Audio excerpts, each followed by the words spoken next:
Hey, how are you? John from Dowie Farm. I'm doing a microgreens minute here on washing sunflower and dehulling. The dreaded step of washing and dehulling sunflower that everybody hates.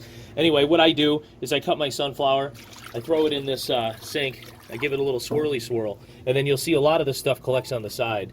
All right, that's a lot of stuff that you don't want.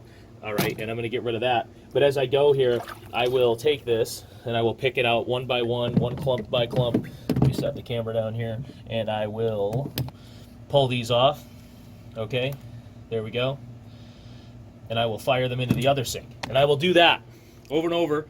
This is almost, it's about 1 pound and 10 ounces of sunflower off this one tray, and we will get almost maximum yield out of that. It'll take me about 15 minutes to dehull all that sunflower, so that's not too bad. Anyway, join me for the next step on patreon.com/microgreens if you want to learn more. Thanks. Bye-bye.